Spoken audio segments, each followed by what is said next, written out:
నీకు స్తోత్రాలు మా ప్రభువా. నైనా నీ మహా కృపను పెట్టి యువర్ మినిస్ట్రీ దైవజనుల ద్వారా ఈరోజు మా ప్రభువా నైనా మరి ఉపవాస ప్రార్థన కూడికి నైనా మీరు ఏర్పాటు చేసిన విధానం బట్టి నీకు స్తోత్రాలు. నైనా రావాల్సిన బిడ్డలు ఎవరెవరినైనా ప్రయాణాలు ఉంటున్నారు, వారి ప్రయాణాలు మా తండ్రి మీరు తోడుగా ఉండి సకాలంలో నడిపించమని ప్రార్థిస్తూ ఉన్నాం. పాటలు పాడుచున్న బిడ్డలకు మంచి కంఠస్వరాలు అనుగ్రహించండి. వారికి ఉపదేశంలో తండ్రి నైనా మీరు మాట్లాడబోతున్న విధానం బట్టి నీకు స్తోత్రాలు. అయ్యా ఈ రోజు నైనా మీ శరీరాలలో అయ్యా దైవజనుల ఆత్మ కార్యాలు నైనా మీరు జరిపించబోతున్న విధానం బట్టి నీకు స్తోత్రాలు. పరిశుద్ధ నామములో ప్రార్థన చేసి అడిగి వేడుకొని ప్రారంభిస్తున్నాము తండ్రి.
ಮಾಡಲಾಗದದ್ಭುತವ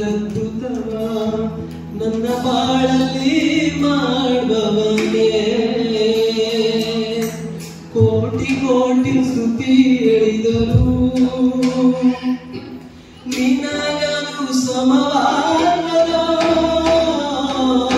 ಕೋಟಿ ಕೋಟಿ ಸ್ತುತಿ ಹೇಳಿದರು ನನ್ನ ಬಾಳೆ ಸಾಕಾಗೋದು. ಕೋಟಿ ಕೋಟಿ ಸ್ತುತಿ ಹೇಳಿದರು ನಿನಗನು ಸಮವಾಗಲು. ಕೋಟಿ ಕೋಟಿ ಸ್ತುತಿ ಹೇಳಿದರು ನನ್ನ ಬಾಳೆ ಸಾಕಾಗೋದು.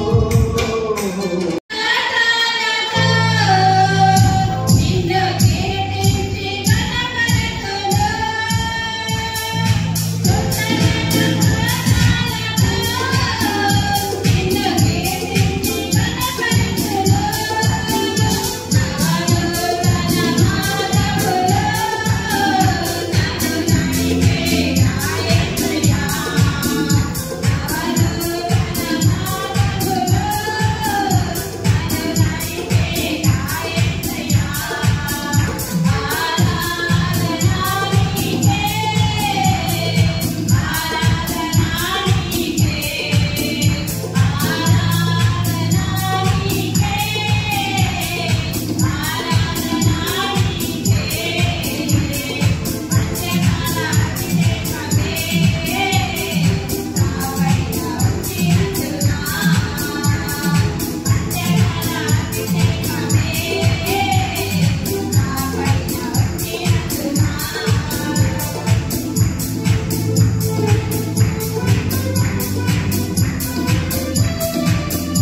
పరిశుద్ధుడు పరిశుద్ధుడు పరిశుద్ధుడు పరిశుద్ధుడా పరిశుద్ధుడా జీవము కలిగిన దేవ, మహోన్నతుడా, మహిమగల రాజా, సింహాసనాసీనుడా, అయ్యా నీకు వందనములు స్తోత్రములు చెల్లిస్తున్నాం. ఉదయకాల సమయం నుంచి ఇప్పటి వరకు ప్రభువా పాటల్లో, ప్రార్థనలో, వాక్యములో, ఆరాధనలో ఉన్న దేవుడు నీకు స్తోత్రములు. అయ్యా నీ దాసుడు తండ్రి వాక్యమును విత్తుతూ ఉండగా ఏడంతలాత్మ చేత నింపమని అడుగుతున్నాం. దేవ వెలుగలిగిన చెవులను గ్రహించే మనసు అందరికీ నీ దయచేయమని అడుగుతున్నాం.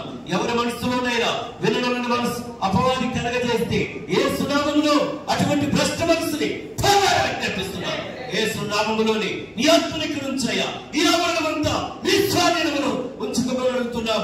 దేవా నీకే స్తోత్రాలు. మోషే గారి నోటికి నోరందించిన మీరు నీ దాసునికి నోరుగా బోరగా అంబుగా ఉండమని అడుగుతున్నాం. యేసయ్యా గొప్ప మర్మములతో నింపి తండ్రి ప్రతి ప్రజల్లో నీ వాక్య బీజం అనేది విత్తబడినట్లుగా మీ కృపను దయచేయమని, ఎవరైనా ఒట్టి హృదయాలతో వస్తే ఈ రోజు ప్రభువా నీ వాక్యమైన వెలుగులో నింపబడినట్లుగా మీ కృపను దయచేయమని, ఆది నుంచి అంచె వరకు మీ ఆత్మ ద్వారాగా నడిపించి మీరు ఘనత మహిమ ప్రభావములు మీరు పొందుకోమని, ఆయా ప్రతి దీవుల ఆశీర్వాదములు వచ్చిన ప్రజలకు మినిస్ట్రీకి దయచేయమని ప్రభు రక్షకుడు బట్టి వేడుకుంటున్నాము తండ్రి.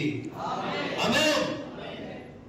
ಮಹಿಮೆಯುಳ್ಳ ಜೀವಿತವನ್ನೇ ಸತ್ಯವೆಂದು ಮೋಕ್ಷ ಭಾಗ್ಯ ಅಥವಾ ಪರಲೋಕ ನಿತ್ಯ ಜೀವವೆಂದು ಕರೆಯುತ್ತದೆ. ನೀವು ಯೇಸು ಕ್ರಿಸ್ತನ ಗಮನಿಸಿ ನೋಡುವಾಗ ಆತನ ಲೋಕದಲ್ಲಿ ಸಂಚರಿಸುತ್ತಿದ್ದಾಗ ಯೇಸು ಕ್ರಿಸ್ತನ ಬಳಿಗೆ ದುರಾತ್ಮದ ಬಾಧೆ ಪಡುವವರು, ರೋಗದ ನರಳುವವರು ಯೇಸುವನ್ನು ಹುಡುಕಿಕೊಂಡು ಬರುವಾಗ ಯೇಸು ಕ್ರಿಸ್ತನು ಅವರ ಮೇಲೆ ಕರುಣೆಯನ್ನು ತೋರಿ ಅವರಿಗೆ ಅದ್ಭುತ ಕಾರ್ಯಗಳನ್ನು, ಸೂಚ್ಯ ಕಾರ್ಯಗಳನ್ನು ಮಾಡಿದನು.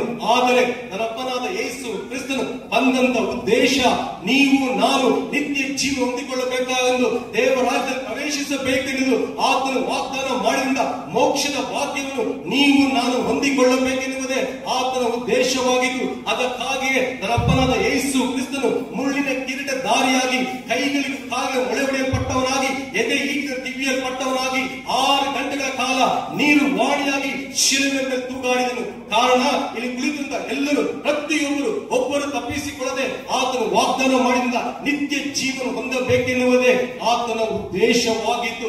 ಹಾಗಾದರೆ ಯಾರಿಗೆ ನನ್ನಪ್ಪನಾದ ಯೇಸು ಕ್ರಿಸ್ತನು ವಾಗ್ದಾನ ಮಾಡಿದ ನಿತ್ಯ ಜೀವವನ್ನು ಕೊಡುವನು, ಯಾರಿಗೆ ಆತನ ಮೋಕ್ಷ ಭಾಗ್ಯವನ್ನು ಕೊಡುವನು, ಯಾರಿಗೆ ಆತನು ಪರಲೋಕಕ್ಕೆ ಕರೆದು ಒಯ್ಯುವನು? ಹಾಗಾದರೆ ನನ್ನಪ್ಪನಾದ ಯೇಸು ಕ್ರಿಸ್ತನು ಯಾವ ರೀತಿಯಲ್ಲಿ ಬರುವನು? ನನ್ನ ಪ್ರೀತಿಯ ದೇವಜನರೇ, ದೇವರ ವಾಕ್ಯ ಹೇಳ್ತದೆ, ಥೆಸಲೋನಿಕದ ಮೊದಲನೇ ಪತ್ರಿಕೆ 4ನೇ ಅಧ್ಯಾಯ 16, 17ನೇ ವಾಕ್ಯವು. ಥೆಸಲೋನಿಕದ ಮೊದಲನೇ ಪತ್ರಿಕೆ 4ನೇ ಅಧ್ಯಾಯ 16, 17.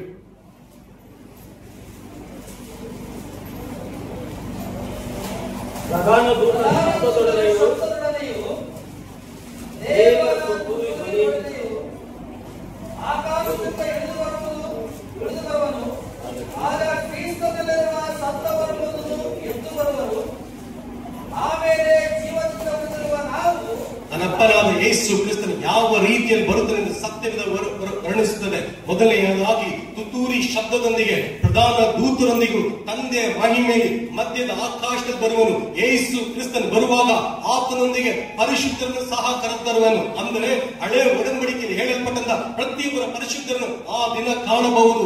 ಆ ದಿನ ಅಬ್ರಹಾಮನನ್ನು ಕಾಣಬಹುದು, ಈಸಾಕನನ್ನು ಕಾಣಬಹುದು, ಯಾಕೋಬನನ್ನು ಕಾಣಬಹುದು. ಅದೇ ರೀತಿಯಲ್ಲಿ ಹೊಸ ಒಡಂಬಡಿಕೆಯಲ್ಲಿ ಹೇಳಲ್ಪಟ್ಟಂತ 12 ಶಿಷ್ಯರನ್ನು ಆ ದಿನ ಕಾಣಬಹುದು. ನನ್ನ ಪ್ರೀತಿಯ ದೇವಜನರೇ, ಆ ದಿನವು ಪೌಲನನ್ನು ಕಾಣುತ್ತೇವೆ, ಆ ದಿನವು ಯೋಹಾನನನ್ನು ಕಾಣುತ್ತೇವೆ, ಆ ದಿನವು ಲೂಕನನ್ನು ಕಾಣುತ್ತೇವೆ, ಆ ದಿನವು ಸತ್ಯವೇದದಲ್ಲಿ ಹೇಳಲ್ಪಟ್ಟ ಪ್ರತಿಯೊಬ್ಬರ ಪರಿಶುದ್ಧರನ್ನು ಆ ದಿನ ಕಾಣಲ್ಪಡುತ್ತದೆ. ಯೇಸು ಕ್ರಿಸ್ತನು ಬರುವಂತ ಮಧ್ಯದ ಆಕಾಶದಲ್ಲಿ ಬರುವಾಗ 3 ಕಾರ್ಯಗಳು ಸಂಭವಿಸುತ್ತೆ. ಮೊದಲನೆಯದಾಗಿ ಥೆಸಲೋನಿಕದ ಮೊದಲನೇ ಪತ್ರಿಕೆ 4ನೇ ಅಧ್ಯಾಯ 17ನೇ ವಾಕ್ಯ ಹೇಳುತ್ತದೆ, ಯಾರು ಯೇಸುವಿನ ರಕ್ತದಿಂದ ತೊಳೆಯಲ್ಪಟ್ಟು ಯೇಸುವಿನ ರಕ್ಷಕನಾಗಿ ಸ್ವೀಕರಿಸಿ ದೇವರ ವಾಕ್ಯಕ್ಕೆ ವಿಧೇಯರಾಗಿ ಜೀವಿಸಿದರು ಅವರು ಮೊದಲನೆಯದಾಗಿ ಎದ್ದೇಳುವರು. ಎರಡನೆಯದಾಗಿ ಪ್ರಕಟಣೆ 21ನೇ ಅಧ್ಯಾಯ 4ನೇ ವಾಕ್ಯ ಹೇಳುತ್ತದೆ, ಆ ದಿನ ನಮ್ಮ ಕಣ್ಣೀರು ಒರೆಸಲ್ಪಡುವುದು, ಆ ದಿನ ನಾವು ಅನುಭವಿಸಿದಂತ ರೋಗಗಳಿಗೆ ಒಂದು ಮುಕ್ತಿ ಬರುವುದು. ನಾವು ಯಾವ ಮರಣವನ್ನು ಕಂಡು ಭಯ ಬೀಳುತ್ತಿದ್ದೇವೋ ಆ ಮರಣಕ್ಕೊಂದು ಮುಕ್ತಿ ಬರುವುದು ಆ ದಿನವು ಎಂದು ಹೇಳಿ ದೇವರ ವಾಕ್ಯ ಹೇಳ್ತದೆ, ನನ್ನ ಪ್ರೀತಿಯ ದೇವಜನರೇ, ನನ್ನ ಅಪ್ಪನಾದ ಯೇಸು ಕ್ರಿಸ್ತನು ಬರುವ ಮುನ್ನ ಜಗತ್ತಿನಾದ್ಯಂತ ಸುವಾರ್ತೆಯು ಸಾರಲ್ಪಡಬೇಕು. ಒಬ್ಬ ಮನುಷ್ಯನಾದರೂ ಸರಿ, ಸರ್ಕಾರವಾದರೂ ಸರಿ, ದೇವರ ಸುವಾರ್ತೆಯನ್ನು ನಿಲ್ಲಿಸಲು ಸಾಧ್ಯವಿಲ್ಲ.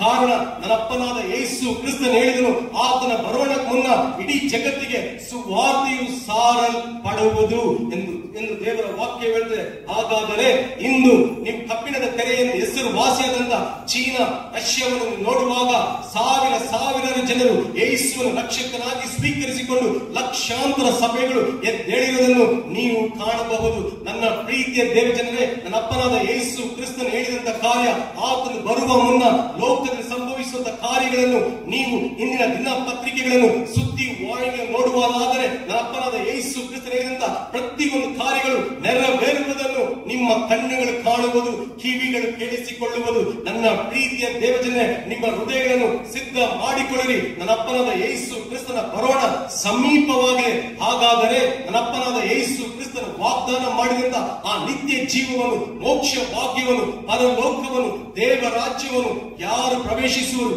ಯಾರನ್ನು ನನ್ನ ಅಪ್ಪನಾದ ಯೇಸು ಕ್ರಿಸ್ತನು ಪರಲೋಕ ಕರೆದು ಒಯ್ಯುವನು? ಅದಕ್ಕೆ ಸತ್ಯವೇದ ಕೊಡುವಂತ ಉತ್ತರ ಥೆಸಲೋನಿಕರಿಗೆ ಬರೆದ ಮೊದಲನೇ ಪತ್ರಿಕೆ 5ನೇ ಅಧ್ಯಾಯ 23ನೇ ವಾಕ್ಯ.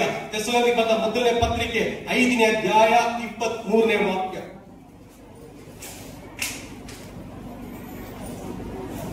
ಶಾಂತಿದಾಯಕನಾದ ದೇವರು ತಾನೇ ನಿಮ್ಮನ್ನ ಪರಿಪೂರ್ಣವಾಗಿ ಪವಿತ್ರ ಮಾಡಲಿ.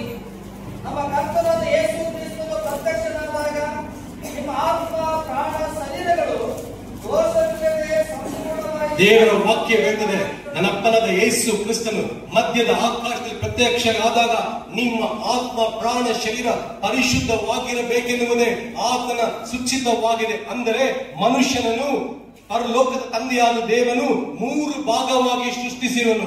ಶರೀರ, ಆತ್ಮ, ಪ್ರಾಣವೆಂದು 3 ಭಾಗವಾಗಿ. ಈ 3 ಭಾಗವು ಪರಿಶುದ್ಧವಾಗಿರಬೇಕು. ಕಾರಣ ಮತ್ತಾಯನ ಸುವಾರ್ತೆ 5ನೇ ಅಧ್ಯಾಯ 8ನೇ ವಾಕ್ಯ ಹೇಳ್ತದೆ, ಹೃದಯದಲ್ಲಿ ಪರಿಶುದ್ಧ ಉಳ್ಳವರು ದೇವರನ್ನು ದರ್ಶಿಸುವರೆಂದು ದೇವರ ವಾಕ್ಯ ಹೇಳ್ತದೆ. ಅದೇ ರೀತಿ ಪೇತ್ರನ ಬರೆದ ಮೊದಲನೇ ಪತ್ರಿಕೆ 1ನೇ ಅಧ್ಯಾಯ 15, 16 ಈ 2 ವಾಕ್ಯಗಳನ್ನು ನೋಡುವುದಾದರೆ ದೇವರ ವಾಕ್ಯ ಹೇಳ್ತದೆ, ನಿಮ್ಮನ್ನು ಕರೆದ ಆತನು ಪರಿಶುದ್ಧನು, ನಿಮ್ಮನ್ನು ಕರೆದ ಆತನು ಪರಿಶುದ್ಧನೆಂದು ದೇವರ ವಾಕ್ಯ ಹೇಳ್ತದೆ. ಯೇಸು ಕ್ರಿಸ್ತನು ಈ ಲೋಕದಲ್ಲಿ ಸಂಚರಿಸುತ್ತಿದ್ದಾಗ ಒಬ್ಬನಾದರೂ ಯೇಸುವಿನಲ್ಲಿ ಪಾಪವಿದೆ ಎಂದು ತೋರಿಸಲು ಸಾಧ್ಯವಿರಲಿಲ್ಲ. ಕಾರಣ ಆತನು ಪರಿಶುದ್ಧನಾಗಿದ್ದನೆಂದು ದೇವರ ವಾಕ್ಯ ಹೇಳ್ತದೆ. ಇನ್ನು ಮಧ್ಯಾಹ್ನ ದೇವರ ವಾಕ್ಯವನ್ನು ಕೇಳಿಸಿಕೊಳ್ಳುತ್ತಿರುವಂತ ನನ್ನ ಪ್ರೀತಿಯ ದೇವಜನರೇ, ಕರೆದ ಆತನು ಪರಿಶುದ್ಧನು. ನೀವು ಪರಿಶುದ್ಧರಾಗಿ ಜೀವಿಸುವುದು ಆತನಿಗೆ ಪ್ರಿಯವಾದಂತಹ ಕಾರ್ಯವಾಗಿದೆ. ಹಾಗಾದರೆ ಪರಿಶುದ್ಧತೆ ಅಂದರೆ ಏನು? ನಿಮ್ಮ ಕರೆದಲ್ಪಡಲ್ಪಟ್ಟ ಸತ್ಯ ವೇದದ ವಾಕ್ಯದ ಪ್ರಕಾರ ಜೀವಿಸುವುದೇ ಪರಿಶುದ್ಧತೆ. ಪರಿಶುದ್ಧತೆ ಇಲ್ಲದೆ ದೇವರನ್ನು ದರ್ಶಿಸಲು ಸಾಧ್ಯವಿಲ್ಲ. ನನ್ನ ಪ್ರೀತಿಯ ದೇವಜನರೇ, ದೇವರ ವಾಕ್ಯ ಹೇಳ್ತದೆ, ರೋಮನ್ ಬರೆದ ಪತ್ರಿಕೆ 12ನೇ ಅಧ್ಯಾಯ 18ನೇ ವಾಕ್ಯ ಹೇಳ್ತದೆ, ಎಲ್ಲರೊಂದಿಗೂ ಸಮಾಧಾನದೊಂದಿಗಿರಿ ಎಂದು. ನನ್ನ ಪ್ರೀತಿಯ ದೇವಜನರೇ, ಇತರನ್ನು ಕ್ಷಮಿಸದೆ ನಿಮ್ಮ ಹೃದಯಗಳನ್ನು ಕಠಿಣ ಮಾಡಿ ಇತರನ ಕುರಿತು ಕೇವಲವಾಗಿ ಮಾತನಾಡುತ್ತಾ ಇತರನ ಕುರಿತು ಪರಿಹಾಸ ಮಾಡುತ್ತಿರುವಂತ ನನ್ನ ಪ್ರೀತಿಯ ಸಹೋದರನೇ, ನನ್ನ ಪ್ರೀತಿಯ ಸಹೋದರಿಯೇ, ನನ್ನ ಅಪ್ಪನಾದ ಯೇಸು ಕ್ರಿಸ್ತನ ಬರೋಣದಲ್ಲಿ ನೀನು ಕೈಬಿಡಲ್ಪಡುವಿ. ಕಾರಣ ದೇವರ ವಾಕ್ಯ ಹೇಳಿದೆ, ಹೃದಯದಲ್ಲಿ ಪರಿಶುದ್ಧ ಉಳ್ಳವರು ದೇವರನ್ನು ದರ್ಶಿಸುವರು. ಕರೆದ ಆತನು ಪರಿಶುದ್ಧಾತ್ಮನು, ಬರುವ ಆತನು ಪರಿಶುದ್ಧಾತ್ಮನು. ಆ ಪರಿಶುದ್ಧನಾದ ದೇವರನ್ನು ಸಂಧಿಸಬೇಕಾದರೆ ನೀನು ಪರಿಶುದ್ಧನಾಗಿರಬೇಕು. ನಿನ್ನ ದೃಷ್ಟಿಯಲ್ಲಿ ಪರಿಶುದ್ಧತೆ, ನಿನ್ನ ಮಾತುಗಳಲ್ಲಿ ಪರಿಶುದ್ಧತೆ, ನಿನ್ನ ಕೃತ್ಯಗಳಲ್ಲಿ ಪರಿಶುದ್ಧತೆ, ನಿನ್ನ ಆಲೋಚನೆಯಲ್ಲಿ ಪರಿಶುದ್ಧತೆ, ಮಾಡುವಂತ ಉದ್ಯೋಗದಲ್ಲಿ ಪರಿಶುದ್ಧತೆ, ಮಾಡುವಂತ ವ್ಯಾಪಾರದಲ್ಲಿ ಪರಿಶುದ್ಧತೆ, ಮಾಡುವಂತ ಸೇವೆಯಲ್ಲಿ ಪರಿಶುದ್ಧತೆ ಇಲ್ಲದೆ ಒಬ್ಬನಾದರೂ ದೇವರನ್ನು ದರ್ಶಿಸಲು ಸಾಧ್ಯವಿಲ್ಲ. ನನ್ನ ಪ್ರೀತಿಯ ದೇವಜನರೇ, ನನ್ನ ಅಪ್ಪನಾದ ಯೇಸು ಕ್ರಿಸ್ತನು ಬರುವ ಆತನು ಪರಿಶುದ್ಧನು. ಆ ಪರಿಶುದ್ಧನಾದ ದೇವರನ್ನು ನೀನು ಸಂಧಿಸಬೇಕಾದ್ರೆ ನೀವು ಪರಿಶುದ್ಧರಾಗಿರಬೇಕೆಂದು ದೇವರ ವಾಕ್ಯ ಹೇಳಿದೆ. ಹಾಗಾದರೆ ಪರಿಶುದ್ಧತೆ ಅಂದರೆ ಏನು? ನಾನು ಅನೇಕ ಕಡೆ ಸೇವೆ ಮಾಡಿದ್ದೇನೆ. ದೇವರ ಕೃಪೆಯಿಂದ, ದೇವರ ಕರುಣೆಯ ನಿಮಿತ್ತ ಅನೇಕ ಕಡೆ ಸುವಾರ್ತೆಗಳನ್ನು ಸಾರುವುದಕ್ಕೂ ಪ್ರಾರ್ಥನೆ ಮಾಡುವುದಕ್ಕೂ ನನ್ನ ಅಪ್ಪನಾದ ಯೇಸು ಕ್ರಿಸ್ತನು ಈ ಅಪ್ರಯೋಜನದ ಮನುಷ್ಯನಿಗೆ ಅವಕಾಶವನ್ನು ಕೊಟ್ಟಿರುವುದು. ಅನೇಕರು ಕೇಳುವಂತ ಪ್ರಶ್ನೆ, ಪರಿಶುದ್ಧತೆ ಅಂದರೆ ಏನು? ನಿಮ್ಮ ಕರದಲ್ಲಿ ಕೊಡಲ್ಪಟ್ಟ ಸತ್ಯ ವೇದದ ವಾಕ್ಯದ ಪ್ರಕಾರ ಜೀವಿಸುವುದೇ ಪರಿಶುದ್ಧತೆ. ಪ್ರತಿ ಮುಂಜಾನೆ ಎದ್ದು ದೇವರ ವಾಕ್ಯ ಓದಿ ಧ್ಯಾನಿಸಿ ನಮ್ಮ ಆತ್ಮ ಪ್ರಾಣ ಶರೀರವನ್ನು ದೇವರ ವಾಕ್ಯಕ್ಕೆ ವಿಧೇಯರಾಗಿ ನಾವು ಜೀವಿಸುವುದೇ ಪರಿಶುದ್ಧತೆ. ಹಾಗಾದ್ರೆ ಎರಡನೆಯದಾಗಿ ಯೇಸು ಕ್ರಿಸ್ತನು ವಾಗ್ದಾನ ಮಾಡಿದಂತ ನಿತ್ಯ ಜೀವವನ್ನು ಯಾರು ಹೊಂದಲು ಸಾಧ್ಯ? ಯೇಸು ಕ್ರಿಸ್ತನು ವಾಗ್ದಾನ ಮಾಡಿದಂತ ಆ ಮೋಕ್ಷದ ಭಾಗ್ಯವನ್ನು ಹೊಂದಲು ಯಾರಿಗೆ ಸಾಧ್ಯ? ಯೇಸು ಕ್ರಿಸ್ತನು ಹೇಳಿದಂತ ನಾನು ಹೋಗಿ ನಿಮಗೊಂದು ಸ್ಥಳವನ್ನು ಸಿದ್ಧಪಡಿಸಿ ತಿರುಗಾ ಬಂದು ನಾನು ಇರುವಂತ ಕಡೆ ನೀವು ಇರಬೇಕೆಂದು ಹೇಳಿದ ಯೇಸು ಕ್ರಿಸ್ತನು ಹಾಗಾದ್ರೆ ಪರಲೋಕದೊಳಗೆ ಯಾರನ್ನು ಕರೆದೊಯ್ಯುವನು? ಅದಕ್ಕೆ ಸತ್ಯವೆಂದು ಕೊಡುವಂತ ಉತ್ತರ ಮತ್ತಾಯನ ಸುವಾರ್ತೆ 7ನೇ ಅಧ್ಯಾಯ 22ನೇ ವಾಕ್ಯವನ್ನು ಓದಲು ಕೇಳಿಕೊಳ್ಳುತ್ತೇನೆ. ಮತ್ತಾಯನ ಸುವಾರ್ತೆ 7ನೇ ಅಧ್ಯಾಯ 22ನೇ ವಾಕ್ಯ. ಸ್ವಾಮಿ ಸ್ವಾಮಿ, ನಿನ್ನ ಹೆಸರಿನ ಮೇಲೆ ನಾವು ಬೋಧನೆ ಹೇಳಲಿಲ್ಲವೇ? ನಿನ್ನ ಹೆಸರಿನ ಮೇಲೆ ದೆವ್ವಗಳನ್ನು ಬಿಡಿಸಲಿಲ್ಲವೇ? ನಿನ್ನ ಹೆಸರಿನ ಮೇಲೆ ಅನೇಕ ಮಹತ್ಕಾರ್ಯಗಳನ್ನು ಮಾಡಲಿಲ್ಲವೇ ಎಂದು ಆ ದಿನದಲ್ಲಿ ಎಷ್ಟು ಜನರು ನನಗೆ ಹೇಳುವರು. ಆಗ ನಾನು ಅವರಿಗೆ, ನಾನೆಂದು ನಿಮ್ಮ ಗುರುತು ಕಾಣೆನು, ಧರ್ಮನು ಮೀರಿ ನಡೆಯುವರೇ, ನಿನ್ನಿಂದ ತೊಲಗಿ ಹೋಗಿರಿ ಎಂದು ಎಲ್ಲರ ಮುಂದೆ ಹೇಳಿಬಿಡುವೆನು. 7:21 ಓದಿ ದಯವಿಟ್ಟು. ಮತ್ತಾಯನ ಸುವಾರ್ತೆ 7:21 ಶೀಘ್ರವಾಗಿ. ನನ್ನ ಸ್ವಾಮಿ ಸ್ವಾಮಿ ಅನ್ನುವರೆಲ್ಲ ಪರಲೋಕ ರಾಜ್ಯದಲ್ಲಿ ಸೇರುವರೆಂದು ನೆನೆಸಬೇಡಿರಿ. ಪರಲೋಕದಲ್ಲಿರುವ ನನ್ನ ತಂದೆಯ ಚಿತ್ತದಂತೆ ನಡೆಯುವನೇ, ತಂದೆಯ ಚಿತ್ತದಂತೆ ಜೀವಿಸುವವರು ಮಾತ್ರ ದೇವರ ರಾಜ್ಯದಲ್ಲಿ ಪ್ರವೇಶಿಸುವರೆಂದು ದೇವರ ವಾಕ್ಯ ಹೇಳಿದೆ. ನನ್ನ ಪ್ರೀತಿಯ ದೇವಜನರೇ, ನೀವು ಭಕ್ತಿಯುಳ್ಳವರಾಗಿ ಕಾಣಬಹುದು. ಆಲಯದ ವಿಷಯದಲ್ಲಿ ನೀವು ವೈರಾಗ್ಯವುಳ್ಳವರಾಗಿರಬಹುದು. ಸೇವೆ ವಿಷಯದಲ್ಲಿ ಅನೇಕ ದೊಡ್ಡ ದೊಡ್ಡ ಕಾಣಿಕೆ ಕೊಡಬಹುದು. ಆದರೆ ದೇವರ ಚಿತ್ತದಂತೆ ನೀವು ಜೀವಿಸದೆ ಹೋದರೆ ದೇವರ ರಾಜ್ಯದಲ್ಲಿ ಪ್ರವೇಶಿಸಲು ಸಾಧ್ಯವಿല്ലെಂದು ದೇವರ ವಾಕ್ಯ ಹೇಳಿದೆ. ನನ್ನ ಪ್ರೀತಿಯ ದೇವಜನರೇ, ಒಂದು ಕೈಯಲ್ಲಿ ಧೂಮಪಾನ, ಒಂದು ಕೈಯಲ್ಲಿ ಮಧುಪಾನ ಹಿಡಿದುಕೊಂಡಿರುವಂತ ನಿನ್ನನ್ನು ನನ್ನ ಅಪ್ಪನಾದ ಯೇಸು ಕ್ರಿಸ್ತನು ಹಸ್ತ ಲಾಘವನ್ನು ಮಾಡಿ ಪರಲೋಕದಲ್ಲಿ ಕರೆದು ಒಯ್ಯುವನು ಎಂದು ನೆನೆಸುವುದಾದರೆ ಅದು ನಿಮ್ಮ ಭ್ರಮೆ. ಕಾರಣ ದೇವರ ವಾಕ್ಯ ಹೇಳಿದೆ, ದೇವರ ಚಿತ್ತದಿಂದ ಜೀವಿಸುವರು ಮಾತ್ರ ದೇವರ ರಾಜ್ಯದಲ್ಲಿ ಪ್ರವೇಶಿಸುವರು. ವಾರ ಪೂರ್ತಿ ಮನಸ್ಸಿಗೆ ಬಂದಂತೆ ಜೀವಿಸಿ ಭಾನುವಾರ ಬಂದು ಉಪವಾಸ ದಿನ ಬಂದು ಒಂದು 4 ಹಾಡುಗಳನ್ನು ಹಾಡಿ ಕೈಗೆ ಸಿಕ್ಕಿದ ಕಾಣಿಕೆಗಳನ್ನು ಹಾಕ್ಬಿಟ್ಟು ಹೋದರೆ ಯೇಸು ನಿನ್ನನ್ನು ಪರಲೋಕದೊಳಗೆ ಕರೆದು ಒಯ್ಯುವನು ಎಂದು ನೆನೆಸುವುದಾದರೆ ಅದು ಭ್ರಮೆ.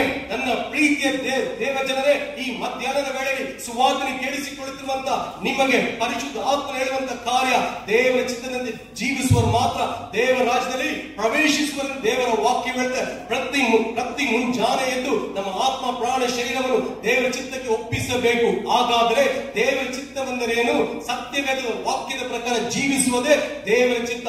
ಮುಂಜಾನೆ ನಮ್ಮನ್ನು ಅರ್ಪಿಸಿಕೊಂಡು ರಾತ್ರಿ ಮಲಗುವ ಮುನ್ನ ನಾನು ಈ ದಿನ ದೇವರ ವಾಕ್ಯ ದೇವರ ಚಿತ್ತದಂತೆ ಜೀವಿಸಿದೇನಾ ಎಂದು ಶೋಧಿಸಿ ನೋಡಬೇಕು. ನನ್ನ ಪ್ರೀತಿಯ ಸಹೋದರನೇ, ನನ್ನ ಪ್ರೀತಿಯ ಸಹೋದರಿಯೇ, ನೀನು ಸೇವಕನಾಗಿರಬಹುದು, ಬೋಧಕನಾಗಿರಬಹುದು. ನನ್ನ ಅಪ್ಪನಾದ ಯೇಸು ಕ್ರಿಸ್ತನು ತನ್ನ ಆತ್ಮನ ಮುಖಾಂತರ ಮಹತ್ವದ ಕಾರ್ಯಗಳನ್ನು ಮಾಡಿರಬಹುದು. ಆದರೆ ನೀನು ಮಾಡುತ್ತಿರುವಂತಹ ಸೇವೆ ದೇವರ ಚಿತ್ತಕ್ಕೆ ವಿಧೇಯರಾಗಿದೆಯಾ, ದೇವರ ಚಿತ್ತದಂತೆ ನೀನು ಮಾಡುತ್ತಿದೆಯಾ ಎಂದು ಶೋಧಿಸಿ ನೋಡು ನನ್ನ ಸಹೋದರನೇ, ಶೋಧಿಸಿ ನೋಡು ನನ್ನ ಸಹೋದರಿಯೇ. ನನ್ನ ಅಪ್ಪನಾದ ಯೇಸು ಕ್ರಿಸ್ತನು ದೇವರ ಚಿತ್ತದಂತೆ ಜೀವಿಸುವುದು ಮಾತ್ರ ಆತನು ದೇವರ ರಾಜ್ಯದೊಳಗೆ ಕರೆದೊಯ್ಯುವನೆಂದು ದೇವರ ವಾಕ್ಯ ಹೇಳುತ್ತದೆ. ನಾನು ಸೇವೆಯ ಆರಂಭ ದಿವಸದಲ್ಲಿ ನನ್ನ ಸೇವೆಯ ಪ್ರತಿಯೊಂದು ಕಾರ್ಯಗಳನ್ನು ಆತನು ನೋಡಿಕೊಳ್ಳುತ್ತಿದ್ದನು. ಕರ್ತನ ನಾಮದ ಮಹಿಮೆಗಾಗಿ ಈ ಸಾಕ್ಷಿಯನ್ನು ಇಷ್ಟಪಡುತ್ತೇನೆ. ಆತನು ನಾನು ಹುಡುಕಿಕೊಂಡು ಬರುವಾಗ ನಾನು ಎಲ್ಲೋ ಇರುತ್ತಿದ್ದೆ. ಅದರಿಂದ ಆತನು ಪ್ರತಿಯೊಂದು ನಿರ್ಧಾರ ಮಾಡುವನು. ಯಾವ ಸಮಯದಲ್ಲಿ ಬಂದು ಪ್ರಾರ್ಥನೆ ಮಾಡಬೇಕು, ದುರಾತ್ಮದಿಂದ ಮಾಟ ಮಂತ್ರಗಳಿಂದ ಅನಾರೋಗದಿಂದ ಬಳಲು ಹುಡುಕಿಕೊಂಡು ಬರುವಾಗ ಆತನು ಸಮಯವನ್ನು ದಿನಾಂಕವನ್ನು ನಿರ್ಧಾರ ಮಾಡುತ್ತಿದ್ದಂತ ವ್ಯಕ್ತಿ. ಆತನು ಇದ್ದಕ್ಕಿದ್ದ ಹಾಗೆ ಹೃದಯ ಗಾತ್ರ ತೀರಿ ಹೋದನು. ನೀವು ನಂಬಿದರೆ ಸರಿ, ನಂಬದೆ ಹೋದರೂ ಸರಿ, 40 ದಿವಸಗಳ ಆದ ನಂತರ ಆತನು ಸಂಧಿಸಲು ನನಗೊಂದು ಅವಕಾಶವನ್ನು ನನ್ನ ಅಪ್ಪನಾದ ಯೇಸು ಕ್ರಿಸ್ತನು ಕೊಟ್ಟನು. ಕಾರಣ ಆತನ ಕುಟುಂಬದ ಸಮಸ್ಯೆಗಳ ನಿಮಿತ್ತ, ಆತನು ನೋಡುವಂತ ಒಂದು ಬಯಕೆ ಆಗಿದ ನಿಮಿತ್ತ, ಆತನು ಹುಡುಕುವಂತ ಪ್ರಯತ್ನದಲ್ಲಿರುವಾಗ ಆತನನ್ನು ಸಂಧಿಸಿದಾಗ ನಾನು ಆತನು ನೋಡಿ ಕೇಳಿದಂತ ಮೊದಲನೇ ಪ್ರಶ್ನೆ, ಡಿಡ್ ಯು ಸಿ ಜೀಸಸ್? ಯೇಸು ಕ್ರಿಸ್ತನನ್ನು ನೀವು ಸಂಧಿಸಿದಿರಾ ಎಂದು ಆತನನ್ನು ಕೇಳಿದೆ. ಆಗ ಆತನು ಕೊಟ್ಟಂತ ಉತ್ತರ, ನನ್ನ ಹೃದಯವು ನಡುಗಿತು. ಹಾಗಾದ್ರೆ ಸತ್ಯವೇದ ಕೊಡುವಂತ ಉತ್ತರ, ದೇವರ ಚಿತ್ತದಂತೆ ಜೀವಿಸುವ ಮಾತ್ರ ದೇವರ ರಾಜ್ಯದಲ್ಲಿ ಪ್ರವೇಶಿಸುವರೆಂದು ದೇವರ ವಾಕ್ಯ ಹೇಳುತ್ತದೆ. ನನ್ನ ಸಹೋದರನೇ, ನನ್ನ ಸಹೋದರ ಸಹೋದರಿಯೇ, ದೇವರ ಸೇವೆಯಲ್ಲಿ ಮಗ್ನನಾಗಿರಬಹುದು, ದೇವರ ಕಾರ್ಯಗಳಲ್ಲಿ ನೀನು ಜಾಣನಾಗಿರಬಹುದು, ದೇವರಿಗೆ ಹೆಚ್ಚಿನ ಸಮಯವನ್ನು ಕೊಡಬಹುದು. ಆದರೆ ನೀವು ಮಾಡುತ್ತಿರುವುದು ದೇವರ ಚಿತ್ತನ ಎಂದು ಶೋಧಿಸಿ ನೋಡಬೇಕು. ಹಾಗಾದರೆ ಪ್ರತಿಯೊಬ್ಬರು ಪವಿತ್ರ ಆತ್ಮನ ಭರಿತರಾಗಿ ಜೀವಿಸಬೇಕು. ಇಬ್ರಿಯರ ಬರೆದ ಪತ್ರಿಕೆ 3ನೇ ಅಧ್ಯಾಯ 1ನೇ ವಾಕ್ಯವನ್ನು ಓದುವಾಗ ಅಲ್ಲಿ ದೇವರ ವಾಕ್ಯ ಹೇಳ್ತದೆ, ಯೇಸು ಕ್ರಿಸ್ತನನ್ನು ಲಕ್ಷಿಸಿ ನೋಡಿರಿ ಎಂದು. ಕಾರಣ ಯೇಸು ಕ್ರಿಸ್ತನ ಜೀವಿತವು ಪವಿತ್ರವಾದಂತ ಜೀವಿತವು, ಯೇಸು ಕ್ರಿಸ್ತನ ಜೀವಿತವು ಪ್ರಾರ್ಥನೆ ಪೂರ್ವಕವಾದಂತ ಜೀವಿತವು, ಯೇಸು ಕ್ರಿಸ್ತನ ಜೀವಿತವು ಪವಿತ್ರ ಆತ್ಮನ ಭರಿತವಾದಂತ ಜೀವಿತವಾಗಿದ್ದು. ನನ್ನ ಪ್ರೀತಿಯ ದೇವ ಜನರೇ, ಯೇಸು ಕ್ರಿಸ್ತನ ಶಿಷ್ಯರು ನೋಡುವಾಗ ಯೇಸು ಕ್ರಿಸ್ತನ ಹೇಳಿದನು, ನೀವು ಯೆರೂಸಲೇಮಿನಲ್ಲಿ ಕಾದಿರಿ, ನಿಮ್ಮ ಮೇಲೆ ಪವಿತ್ರ ಆತ್ಮನು ಬರಲು ನೀವು ಬಲಗೊಂಡು ಸಾಕ್ಷಿಗಳಾಗಿರುವಿರಿ ಎಂದು ನನ್ನ ಅಪ್ಪನಾದ ಯೇಸು ಕ್ರಿಸ್ತನ ಹೇಳಿದನು. ನನ್ನ ಪ್ರೀತಿಯ ದೇವ ಜನರೇ, ನಿಮಗೊಂದು ಕಾರ್ಯವನ್ನು ಇಷ್ಟಪಡುತ್ತೇನೆ. ರಕ್ಷಣೆ ಹೊಂದುವುದು ಒಂದು ಅನುಭವ, ಪವಿತ್ರ ಆತ್ಮನ ಭರಿತನಾಗಿ ಜೀವಿಸುವುದು, ಪವಿತ್ರ ಆತ್ಮ ದೀಕ್ಷಾ ಸ್ನಾನ ಹೊಂದಿಕೊಳ್ಳುವುದು ಎರಡನೇ ಅನುಭವ. ಈ ಸತ್ಯವನ್ನು ಸ್ವಲ್ಪ ಸೂಕ್ಷ್ಮವಾಗಿ ಗಮನಿಸುವುದಾದರೆ, ದೇವಕುಮಾರ ಯೇಸು ಕ್ರಿಸ್ತನಿಗೆ ಪರಿಶುದ್ಧ ಆತ್ಮನ ಅಗತ್ಯವಿರುವುದಾದರೆ ನಿಮಗೂ ನನಗೂ ಪವಿತ್ರ ಆತ್ಮನ ಅಗತ್ಯ ಎಷ್ಟು ಯೋಚಿಸಿ ನೋಡು ಸಹೋದರನೇ. ಕಾರಣ ಪರಿಶುದ್ಧ ಆತ್ಮನ ಭರಿತನಾಗಿ ನೀವು ಜೀವಿಸುವಾಗ ಪರಲೋಕದ ತಂದೆಯ ಚಿತ್ತವನ್ನು ನಿಮ್ಮ ಮುಖಾಂತರ ಆತ್ಮ ನೆರವೇರಿಸುವನು. ನೀವು ಮಾಡುವಂತ ಪ್ರತಿಯೊಂದು ಕಾರ್ಯದಲ್ಲಿ ತಂದೆಯ ಚಿತ್ತವನ್ನು ಕಾಣಬೇಕಾದ್ರೆ ಪವಿತ್ರ ಆತ್ಮನ ಸಹಾಯವು ಅಗತ್ಯ. ನನ್ನ ಪ್ರೀತಿಯ ದೇವ ಜನರೇ, ಸತ್ಯವೇದ ಹೇಳುತ್ತದೆ, ಪವಿತ್ರ ಆತ್ಮನು ನಿಮ್ಮನ್ನು ಸಕಲ ಸತ್ಯದಲ್ಲಿ ನಡೆಸುವನು. ಮಾಂಸದಲ್ಲಿ ಕ್ರೈಸ್ತನಂತೆ ಜೀವಿಸಲು ಸಾಧ್ಯವಿಲ್ಲ. ಯಾರ್ಯಾರು ಪವಿತ್ರ ಆತ್ಮನ ಭರಿತರಾಗಿ ಪವಿತ್ರ ಆತ್ಮನ ಸಹಾಯದಲ್ಲಿ ಜೀವಿಸುತ್ತಾರೋ ಅವರು ಪಾಪಗಳನ್ನು ಮೇಲ್ಗೊಳ್ಳುವರು, ಲೋಕವನ್ನು ಮೇಲ್ಗೊಳ್ಳುವರು, ಶರೀರ ಇಚ್ಛೆಗಳನ್ನು ಮೇಲ್ಗೊಳ್ಳುವರು. ಕಾರಣ ನಿಮ್ಮಲ್ಲಿರುವ ಆತನು ಸರ್ವಶಕ್ತನು. ಆತ ನಿಮ್ಮನ್ನು ಯೇಸುವಿಗಾಗಿ ಬಲಗೊಳ್ಳಲು ಕೃಪೆಯನ್ನು ಕೊಡುವನು. ಮೂರನೆಯದಾಗಿ ಯೇಸು ಕ್ರಿಸ್ತನು ವಾಗ್ದಾನ ಮಾಡಿದಂತ ಆ ನಿತ್ಯ ಜೀವನು ಯಾರು ಹೊಂದಿಕೊಳ್ಳಲು ಸಾಧ್ಯ? ನನ್ನ ಪ್ರೀತಿಯ ದೇವಜನರೇ, ದೇವರ ವಾಕ್ಯ ಹೇಳ್ತದೆ, ಯೋಹಾನನ ಬರೆದ 1ನೇ ಪತ್ರಿಕೆ 2ನೇ ಅಧ್ಯಾಯ 28ನೇ ವಾಕ್ಯ. ಯೋಹಾನನ ಬರೆದ 1ನೇ ಪತ್ರಿಕೆ 2ನೇ ಅಧ್ಯಾಯ 28ನೇ ವಾಕ್ಯ. ಪ್ರಿಯರಾದ ಮಕ್ಕಳೇ, ಆತನು ಪ್ರತ್ಯಕ್ಷನಾಗುವಾಗ ನಾವು ಆತನ ಆಗಮನದಲ್ಲಿ ಆತನ ಮುಂದೆ ನಿಲ್ಲಲು ನಾಚಿಕೆ ಪಡದೆ ಧೈರ್ಯದಿಂದಿರುವಂತೆ ಆತನಲ್ಲಿ ನೆಲೆಗೊಂಡಿರೋಣ. ಧೈರ್ಯದಿಂದ ಆತನಲ್ಲಿ ನೆಲೆಗೊಂಡಿರೋಣ. ನನ್ನ ಪ್ರೀತಿಯ ದೇವಜನರೇ, ನನ್ನ ಸೇವೆಯ ಮಾರ್ಗದಲ್ಲಿ ಅನೇಕರನ್ನು ನೋಡಿದ್ದೇನೆ. ದುರಾತ್ಮದ ಬಾಧೆ ಪಡುವರು, ರೋಗದ ನರಳುವವರು ಅನೇಕರು ಬಂದು ಕಾಯುವುದನ್ನು ನೋಡಿದ್ದೇನೆ. ಅವರಿಗೆ ಒಂದು ದಿನವೂ ಒಂದು ಕ್ಷಣ ಹೇಳಿದಾಗ ಅವರು ಮತ್ತೆ ಬರುವುದನ್ನುಂಟು. ಯೇಸು ಕ್ರಿಸ್ತನ ಕರುಣೆಯನ್ನು ತೋರಿಸಿ ಅವರಿಗೆ ವಿಮೋಚಿಸುವುದು ಉಂಟು. ಅವರು ಸಂತೋಷವಾಗಿ ಯೇಸುವನ್ನು ರಕ್ಷಕನಾಗಿ ಸ್ವೀಕರಿಸಿ ಒಂದು ಸಭೆಗೆ ಸೇರಿಕೊಳ್ಳುವರು. ಆದರೆ ದೇವರ ವಾಕ್ಯ ಹೇಳ್ತದೆ, ಯೇಸು ಕ್ರಿಸ್ತನ ಹೇಳಿದನು, ಯೋಹಾನನ ಸುವಾರ್ತೆ 16ನೇ ಅಧ್ಯಾಯ 33ನೇ ವಾಕ್ಯ ಹೇಳಿದನು, ಈ ಲೋಕದಲ್ಲಿ ನಿಮಗೆ ಉಪದ್ರವ ಉಂಟು, ಈ ಲೋಕವನ್ನು ನಾನು ಜಯಿಸಿದ್ದೇನೆ, ನೀವು ಧೈರ್ಯವಾಗಿರಿ ಎಂದು ನನ್ನ ಅಪ್ಪನಾದ ಯೇಸು ಕ್ರಿಸ್ತನ ಹೇಳಿದರು. ಅಂದರೆ ಯಾರ್ಯಾರು ಯೇಸುವಿನ ರಕ್ತ ತೊಳೆಯಲ್ಪಟ್ಟು ಯೇಸುವಿನ ರಕ್ಷಕನಾಗಿ ಸ್ವೀಕರಿಸಿ ವೇದ ವಾಕ್ಯದ ಪ್ರಕಾರ ಜೀವಿಸ್ತಾರೋ ಅವರು ಪ್ರತಿಯೊಬ್ಬರು ಶೋಧಿಸಲ್ಪಡುವರು. ಶೋಧನೆಗಾರನು ಬರುವಾಗ ಅವರು ಅನೇಕ ಕಡೆ ಅನೇಕ ವಿಧಗಳಲ್ಲಿ ಸುವಾರ್ತೆಗಳು ಸಾರಲ್ಪಡುತ್ತದೆ. ನನ್ನ ಪ್ರೀತಿಯ ದೇವ ಜನರೇ, ಈ ಮಧ್ಯಾಹ್ನದ ವೇಳೆಯಲ್ಲಿ ನಿದ್ರೆ ಹೋಗುತ್ತಿರುವಂತ ನನ್ನ ಸಹೋದರಿಯೇ, ಯೇಸು ಕ್ರಿಸ್ತನ ಬರೋಣ ಸಮೀಪವಾಗಿದೆ. ದೇವರ ವಾಕ್ಯ ಹೇಳುತ್ತೆ, ಸಮಾಧಿಯಲ್ಲಿ ಇರುವವರು ಆತನ ಶಬ್ದವನ್ನು ಕೇಳಿಸಿಕೊಂಡು ಎದ್ದೇಳುವರು. ಆ ದಿನ ನ್ಯಾಯ ತೀರಿಸಲ್ಪಡುವುದು. ಒಳ್ಳೆಯದು ಮಾಡಿದವರು ಕೆಟ್ಟದ್ದು ಮಾಡಿದವರು ಪ್ರತಿಯೊಬ್ಬರು ನಿಂತುಕೊಳ್ಳಬೇಕು. ಆ ದಿನ ಮೇಕೆ ಮತ್ತು ಕುರಿಯನ್ನು ವಿಂಗಡಿಸಿದ ರೀತಿಯಲ್ಲಿ ವಿಂಗಡಿಸಲ್ಪಡುವರು. ಆ ದಿನ ಒಬ್ಬರು ತಪ್ಪಿಸಿಕೊಳ್ಳಲು ಸಾಧ್ಯವಿಲ್ಲ. ನನ್ನ ಸಹೋದರನೇ, ನನ್ನ ಸಹೋದರಿಯೇ, ನಿನಗೆ ಬರುವಂತ ಪ್ರತಿ ಪದವಾದರೂ ಏನು? ನೀವು ನಾನು ಕಾಣುತ್ತಿರುವಂತ ಲೋಕವು ಶಾಶ್ವತವಲ್ಲ. ಈ ಲೋಕಕ್ಕೆ ಸಂಬಂಧಪಟ್ಟಂತ ಸಮಸ್ಯೆಗಳು ಸಿಕ್ಕಿ ನರಳದೆ ಯೇಸು ಕ್ರಿಸ್ತನ ದೃಷ್ಟಿಸಿ ನೋಡುವಾಗ ಆತ ನಿಮ್ಮನ್ನು ವಿಮೋಚಿಸುವನಾಗಿದೆ. ಎಲ್ಲರಿಗಿಂತ ಮೇಲೆ ನಿಮ್ಮಲ್ಲಿ ರಕ್ಷಣೆ ಆರಂಭಿಸಿದ ಆತನು ಮುಗಿಸಲು ಸರ್ವಶಕ್ತನಾಗಿದೆ. ಪ್ರತಿದಿನ ಯೇಸು ಸ್ವಾಮಿ, ನಾನು ನಿನಗೋಸ್ಕರವಾಗಿ ಜೀವಿಸಲು ನನಗೊಂದು ಅವಕಾಶವನ್ನು ಕೊಡು ಎಂದು ಕೋರುವಾಗ ಆತನು ತನ್ನ ಆತ್ಮನ ಮುಖಾಂತರ, ತನ್ನ ವಾರ್ತೆಯ ಮುಖಾಂತರ, ತನ್ನ ರಕ್ತದ ಮುಖಾಂತರ ಪ್ರತಿಯೊಂದು ಕಾರ್ಯಗಳನ್ನು ಜಯಿಸಲು ಆತನು ನಿಮಗೆ ಶಕ್ತಿಯನ್ನು ಕೊಡುವನು. ಈ ಮಧ್ಯಾಹ್ನದ ವೇಳೆಯಲ್ಲಿ ನನ್ನ ದೇವರ ವಾಕ್ಯವನ್ನು ಕೇಳಿಸಿಕೊಳ್ಳುತ್ತಿರುವಂತ ನನ್ನ ಪ್ರೀತಿಯ ದೇವ ಜನರೇ, ಯೇಸು ಕ್ರಿಸ್ತನ ಬರೋಣ ಸಮೀಪವಾಗಿದೆ.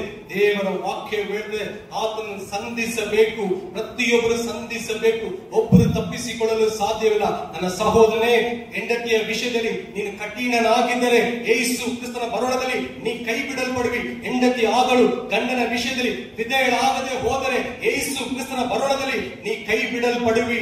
ಮಕ್ಕಳು ತಂದೆ ತಾಯಿ ವಿಧೇಯರಾಗದೆ ಹೋದರೆ ಯೇಸು ಕ್ರಿಸ್ತನ ಬರೋಣದಲ್ಲಿ ನೀವು ಕೈ ಬಿಡಲ್ಪಡುವಿ. ಈ ಮಧ್ಯಾಹ್ನದ ವೇಳೆಯಲ್ಲಿ ಆತ್ಮನ ಸ್ವರವನ್ನು ಕೇಳಿಸಿಕೊಳ್ಳುತ್ತಿರುವಂತ ನನ್ನ ಪ್ರೀತಿಯ ದೇವ ಜನರೇ, ನಿಮ್ಮ ಹೃದಯಗಳನ್ನು ಶೋಧಿಸಿ ನೋಡಿರಿ. ನಿಮಗೆ ಬರುವಂತ ಪ್ರತಿಫಲ ಏನೆಂದು ಮರಣದ ನಂತರ ತೀರ್ಮಾನ ಮಾಡುವಂತ ಕಾರ್ಯವಲ್ಲ. ನೀವು ಬದುಕಿರುವಾಗಲೇ ನೀವು ನರಕಕ್ಕೆ ಹೋಗ್ತೀರಾ, ಪರಲೋಕಕ್ಕೆ ಹೋಗ್ತೀರಿ ಅಂತ ನಿರ್ಧಾರ ಆಗುತ್ತೆ. ಒಬ್ಬನ್ನು ತಪ್ಪಿಸಿಕೊಳ್ಳಲು ಸಾಧ್ಯವಿಲ್ಲ. ಇರುವಂತ ಸ್ಥಳದಲ್ಲಿ ಎಲ್ಲರೂ ಎದ್ದು ನಿಂತು ಪ್ರಾರ್ಥನೆ ಮಾಡೋಣ. 2 ವಿಧವಾದ ಪ್ರಾರ್ಥನೆಗಳು. ಮೊದಲನೆಯದಾಗಿ ನಮ್ಮೆಲ್ಲ ಪಾಪಗಳ ಕ್ಷಮಾಪಣೆ, ಎರಡನೆಯದಾಗಿ ನಿಮ್ಮೆಲ್ಲರ ವಿಮೋಚನೆಗಾಗಿ, ನಿಮ್ಮೆಲ್ಲರ ಆಶೀರ್ವಾದಕ್ಕಾಗಿ ಪ್ರಾರ್ಥಿಸುತ್ತೇವೆ. ನನ್ನ ಅಪ್ಪನಾದ ಯೇಸು ಕ್ರಿಸ್ತನು ಹೇಳಿದನು, ನಾನು ಇವರ ಮಧ್ಯದಲ್ಲಿ ಬರುತ್ತೇನೆ, ಅನೇಕರ ದಿನವನ್ನು ಮುಟ್ಟುತ್ತೇನೆ, ಅನೇಕರ ಕಣ್ಣೀರನ್ನು ಒರೆಸುವೆನು, ಅನೇಕರನ್ನು ವಿಮೋಚಿಸುವೆನು ಎಂದು ಹೇಳಿ ಎಂದು ನನ್ನ ಅಪ್ಪನಾದ ಯೇಸು ಕ್ರಿಸ್ತನು ಹೇಳಿದನು. ಈ ವೇಳೆ ವಿಶೇಷವಾದಂತಹ ಕ್ಷಣ, ಈ ವೇಳೆ ವಿಶೇಷವಾದಂತಹ ಕ್ಷಣ. ಒಂದು ವೇಳೆ ಈ ರಾತ್ರಿ ಮರಣವು ನಿಮ್ಮ ಮನೆ ಕದವನ್ನು ತಟ್ಟಿದರೆ ನೀವು ಮರಣಕ್ಕೆ ಕೊಡುವಂತ ಉತ್ತರವಾದರೆ ಏನು? ಯಾರು ಮರಣವನ್ನು ಮುಂದೂಡಲು ಸಾಧ್ಯವಿಲ್ಲ. ಮರಣದ ಕರೆ ಬಂದಾಗ ಎಲ್ಲವನ್ನು ಬಿಟ್ಟು ನಾವು ಹೋಗಬೇಕು. ನೀನು ಎಲ್ಲಿಗೆ ಹೋಗುತ್ತೆ ಎಂದು ಈ ಮಧ್ಯಾಹ್ನ ನಿರ್ಧಾರ ಮಾಡಿಕೊಳ್ಳು. ನನ್ನ ಸಹೋದರನೇ, ಆಲನ್ನು ಬಿಟ್ಟು ಹೋಗುವ ಮುನ್ನ ನಿನ್ನ ಹೃದಯಗಳನ್ನು ಯೇಸು ಕ್ರಿಸ್ತನ ಕಡೆಗೆ ತಿರುಗಿಸಿಕೊಳ್ಳಿರಿ. ನಿಮ್ಮ ಹೃದಯದಲ್ಲಿ ಯೇಸು ಕ್ರಿಸ್ತನಿಗೆ ಪೂರ್ಣ ಆತ್ಮ, ಪೂರ್ಣ ಪ್ರಾಣ, ಪೂರ್ಣ ಹೃದಯದಿಂದ ಯೇಸುವಿನ ರಕ್ಷಕನಾಗಿ ಸ್ವೀಕರಿಸುವಾಗ ಆತನು ನಿಮ್ಮ ಜೀವಿತದ ಮಹತ್ವದ ಕಾರ್ಯಗಳನ್ನು ಮಾಡುವನಾಗಿದ್ದಾನೆ. ಈ ವೇಳೆಯಲ್ಲಿ ನನ್ನ ಅಪ್ಪನಾದ ಯೇಸು ಕ್ರಿಸ್ತನು ನಮ್ಮ ಮಧ್ಯದಲ್ಲಿ ನಿಂತಿರುವುದನ್ನು ನನ್ನ ಕಣ್ಣುಗಳು ಕಾಣುತ್ತೆ. ಈ ವೇಳೆ ನಮ್ಮ ಹೃದಯಗಳನ್ನು ಶೋಧಿಸಿ ನೋಡೋಣ, ನಮ್ಮ ಹೃದಯಗಳನ್ನು ಶೋಧಿಸಿ ನೋಡೋಣ. ನಿಮ್ಮ ಅಕ್ಕಪಕ್ಕದಲ್ಲಿ ಯಾರಿದರೆಂದು ಯೋಚಿಸದಿರು ಸಹೋದರನೇ, ಯೋಚಿಸದಿರು ಸಹೋದರಿಯೇ. ಮುಂದೆ ಬರುವುದಾದ್ರೆ ನಾವು ನಿಜವಾಗ್ಲೂ ಅವರು ರಾತ್ರಿ 2 ಗಂಟೆ ಬಿಟ್ಟಿದ್ದಾರೆ ಬೆಂಗಳೂರು, ಬೆಳಿಗ್ಗೆ ಬಂದಿದ್ದಾರೆ. ಪಾಪ ನಮ್ಮ ಹೊಸ ಚರ್ಚ್ಗೆ ಹೋಗಿ ಅಲ್ಲಿದ್ದು, ಅಲ್ಲಿಂದ ಮತ್ತೆ ನಮ್ಮ ದಿಲೀಪ್ ಅವ್ರನ್ನ ಕರ್ಕೊಂಡ್ಬರಕಾಯ್ತು. ನಾನು ಸುಮಾರು ಅಲ್ಲಿ 11:30 ಗಂಟೆ ಕಾಯ್ತಾ ಇದ್ದೆ, ಬರ್ತಾರೆ ಅಂತ ಹೊರಗಡೆ ಇನ್ವೈಟ್ ಮಾಡೋಣ ಅಂತ. ಅಷ್ಟೊತ್ತಿಗೆ ನನಗೆ ಚಾರ್ಜ್ ಮೇಲೆ ಕರೆದ್ರು, ಮೇಲೆ ಬಂದ್ಬಿಟ್ಟೆ.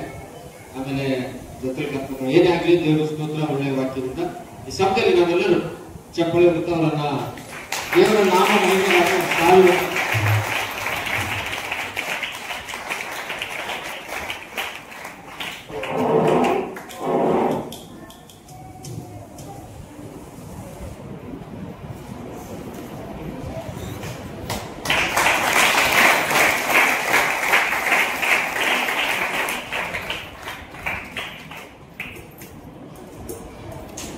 ಮತ್ತು ಇವತ್ತಿನ ದಿನ ಲೀಡಿಂಗ್ ಮಾಡಿದಂತ ಜಾರ್ಜ್, ಮತ್ತೆ ಕೀಬೋರ್ಡ್ ಬ್ಯಾಟ್ ಬಾರಿಸಿದಂತ ಇಮಾನೆ ಆಗ್ಲಿ, ಯೋನ ಆಗ್ಲಿ, ಮತ್ತು ಎಲ್ಲ ನಮ್ಮ ಸೇವಕರು ಹಾಡುಗಳನ್ನು ಹಾಡಿದ್ದಾರೆ. ಮತ್ತೆ ಪ್ರತ್ಯೇಕವಾದಂತ ಎಲ್ಲರೂ ಸೇವಕರು, ವಿಶ್ವಾಸಿಗಳು, ಸಭೆಯವರು ಪ್ರತ್ಯೇಕವಾದ ಹಾಡುಗಳನ್ನು ಹಾಡಿ ದೇವರನ್ನು ಮಹಿಮೆಪಡಿಸಲಿಕ್ಕಾಗಿ ದೇವರು ಸ್ತೋತ್ರವಾಗಲಿ.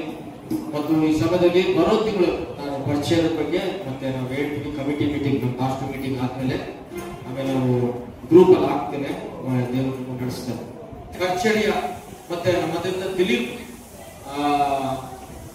ತುಂಬಾ ಥ್ಯಾಂಕ್ಸ್ ದಿಲೀಪ್ಗೆ, ಯಾಕಂದ್ರೆ ಪರಿಚಯ ಮಾಡಿ ಹೇಳಿ ಅವ್ರನ್ನ ಕರ್ಸೋದಿಕ್ಕೆ ಎಲ್ಲ ಪ್ರಯತ್ನ ಪಟ್ಟಿದ್ದಕ್ಕಾಗಿ ದೇವ್ರ ಕೈಗಾಗಲಿ, ದೇವ್ರ ಸ್ತೋತ್ರವಾಗಲಿ.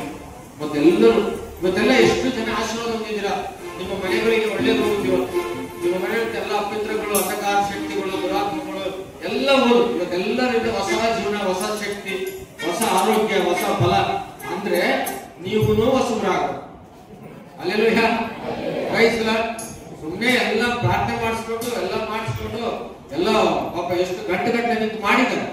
ನೀವು ಮಾಡಿದ್ಮೇಲೆ ಮನೆಗೆ ಹೋದ್ಮೇಲೆ ಮತ್ತೆ ಅದೇ ಕುಡ್ಕೊಂಡು ಅದೇ ಟಿಶ್ಯೂ ಮಾಡ್ಕೊಂಡು ಅದೇ ಇರ್ಬೇಕು, ಉಪವಾಸ ಪ್ರಾರ್ಥನೆ ಇರ್ಬೇಕು, ನಿಮ್ ಮನೇಲಿ ಬೈಬಲ್ ಓದ್ಬೇಕು, ನೀವು ಕುಟುಂಬ ಮಕ್ಕಳು ಕುಂತ್ಕೊಂಡು ದಿನಾಲು ದೇವರನ್ನ ಏನ್ ಮಾಡ್ಬೇಕು, ಘನಪಡಿಸ್ಬೇಕು, ಆಶೀರ್ವಾದ ಮಾಡ್ಬೇಕು. ಭಾನುವಾರ ಕ್ರೈಸ್ತರಲ್ಲ ನಾವು, ಪ್ರತಿದಿನ ನಾವು ಯೇಸು ಕ್ರಿಸ್ತನ ಮಕ್ಕಳಾಗಿರ್ಬೇಕು. ಆಮೇಲೆ ಹೌದಲ್ಲ, ರೈಟ್.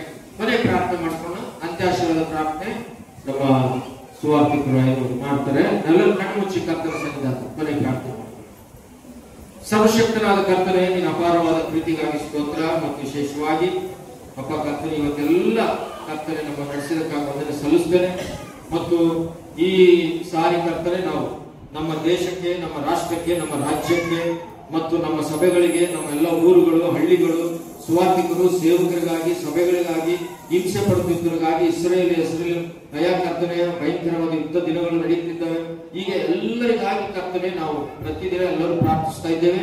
ಇವತ್ತಿನ ದಿನ ಉಪವಾಸ ಪ್ರಾರ್ಥನೆಗಿಂತಲೂ ಪ್ರತ್ಯೇಕವಾಗಿ ವಾಕ್ಯ ಬಂದವರಿಗೆ ಅದ್ಭುತ ಪ್ರಾರ್ಥನೆ ಮಾಡಲು ಸ್ವಾಮಿ ಹೌದು ಕರ್ತನೆ, ನಿಮ್ಮ ಕೃಪೆ ಎಲ್ಲರಿಗೂ ಮತ್ತು ವಿಶೇಷವಾಗಿ ನಮ್ಮ ದೇಶವನ್ನು ರಕ್ಷಿಸು. ನಮ್ಮ ಕರ್ನಾಟಕ, ಆಂಧ್ರ, ತಮಿಳುನಾಡು ಮತ್ತು ಬೇರೆ ಬೇರೆ ದೇಶಗಳು, ಬಿಹಾರ್ ಕಡೆ ಭಯಂಕರವಾದ ಕ್ರೈಸ್ತರಿಗೆ ಹಿಂಸೆ ಮತ್ತು ರಾಜಕೀಯ ವ್ಯಕ್ತಿಗಳು ಭಯಂಕರವಾಗಿ ಕರ್ತನೆ ಕ್ರೈಸ್ತರು ಹಿಂಸಿಸುತ್ತಿರುವಂತರಿಗೋಸ್ಕರ ಮಾರುಮನಸ್ಸು ಕೊಡು.